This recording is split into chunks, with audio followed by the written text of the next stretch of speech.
Right now while you're watching this, a web page is dying, not crashing, not glitching, dying permanently. Harvard researchers studied this. They found that 25% of all links ever published on the internet are now completely gone. Not redirected, not moved, gone. And that number is growing by the hour. But here's what. Nobody's talking about. It's not an accident. Some of it was deliberate. Some of it was legal.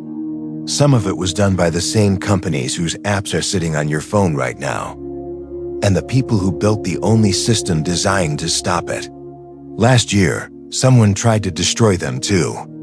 Let's start with a number. 1 trillion, that's how many web pages the Internet Archive had saved as of October 2025. 1 trillion snapshots of the Internet, pages, posts, forums, news articles, government documents, frozen in time. One nonprofit, operating since 1996, run out of San Francisco.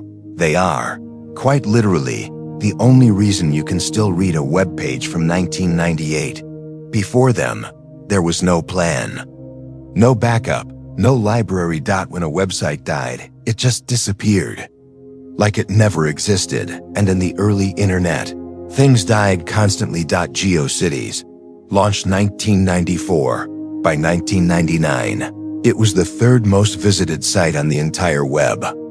Millions of personal pages, people's diaries, their fan fiction, their first attempts at building something online. Yahoo bought it, tried to monetize it, failed. In 2009, they shut it down. 38 million pages, gone in 24 hours. A volunteer group called the Archive Team managed to save some of it, but not all. Historians estimate we lost a significant portion of early internet culture irretrievably in a single afternoon. That was one platform, one company, one decision. Now multiply that across 30 years of the internet. Here's where it gets darker, because some of what's gone wasn't an accident or a business failure. It was a choice. In 2025 and 2026, something shifted.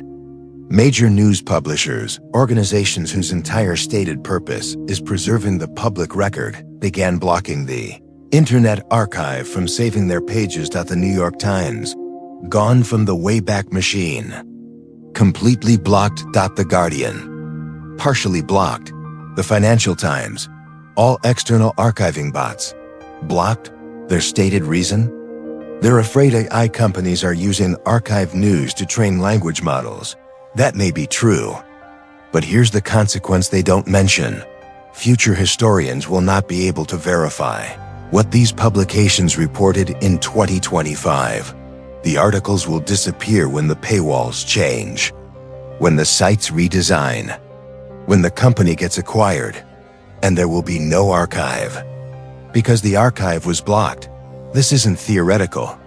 We've already seen it happen with government records. In early 2026, the Internet Archive was in a race to capture federal websites before they were quietly taken offline. Public health data, environmental reports, climate records. Pages that existed one morning were gone by afternoon. No announcement, no notice, just deleted.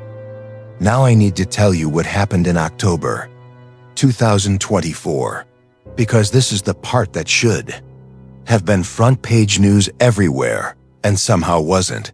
The Internet Archive, the organization saving the record of human history online, was attacked, not metaphorically, not a lawsuit, a cyberattack. Hackers breached their systems. A pop-up message appeared on archive.org for every visitor that day, announcing in real time that the database had been stolen. 31 million user accounts, email addresses, usernames, password hashes, all taken. But that wasn't the worst part. At the same time as the breach, separately, the archive was hit with a DDoS attack that took the Wayback Machine offline for days. Think about what that means. The one system that exists to preserve the internet, attacked, breached, and knocked offline simultaneously. And while that was happening, the lawsuits continued.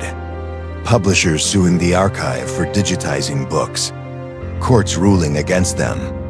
The slow legal dismantling of the only organization trying to remember everything. One person who works there described it like this. Imagine a newspaper publisher deciding that libraries should not be allowed to keep copies of their paper. That's what's happening. Except instead of newspapers, it's the entire documented history of the internet. Let me make this personal for a second. Think of a website you visited as a teenager. A forum, a fan page, a blog someone kept for years. Go search for it right now. I'll wait. That feeling, that specific frustration of something being gone, that's not a bug. That's the default state of the internet. Researchers call it link rot. The gradual decay of URLs into dead ends. Studies of academic papers show that within 2 years of publication, a significant portion of the links cited in those papers no longer work. The research they referenced, supporting evidence for published science, has simply vanished. Legal documents, court filings, news citations, medical studies. All of them pointing at pages that no longer exist. We have built our entire information infrastructure on a foundation that actively self-destructs. And we treat this as normal. Asterisk, there are specific categories of loss that keep archivists up at night. Flash content. An entire era of the early internet. Games, animations, interactive art, journalism built in Adobe Flash. Flash was killed in 2020. Most of it was never properly archived. The visual language of the early 2000s web is largely unrecoverable. Private communities, forums that required login, Discord servers, Facebook groups. The Wayback Machine's crawlers can't get behind a password wall. Every conversation, every piece of shared knowledge built in a private space, gone when the platform dies. Dynamic content, comment sections, live threads, anything that changed based on who was looking at it. The archive captures a single snapshot. What it couldn't capture was the living document. And then there's the thing researchers find most disturbing of all. You don't know what you've lost. The absence is invisible. There's no index of deleted pages. No list of what existed. When something disappears from the internet, it leaves no gap, no marker, no tombstone. It's as if it was never there, which means the historical record we're building right now is full of holes we cannot see. Future generations will look back at this period and find evidence gaps where content simply ceased to exist, not because it was hidden, because it was gone. Asterisk, here's what I want you to sit with. We talk about the internet as though it's permanent, as though putting something online means it exists forever. Screenshots as evidence, links as citations, the cloud as a backup. None of that is true. Not in the way we pretend it is. The internet has no memory. It has only the present, and whatever someone decided was worth saving. The internet archive decided everything was worth saving. And for 30 years, one nonprofit with limited funding, no government backing, and no legal protection has been doing the work that no government and no corporation was willing to do. And right now, in 2026, they are under more pressure than at any point in their history. Hacked, sued, blocked, defunded. The last library is burning, and most people have no idea it exists. There is one thing you can do right now. Go to archive.org.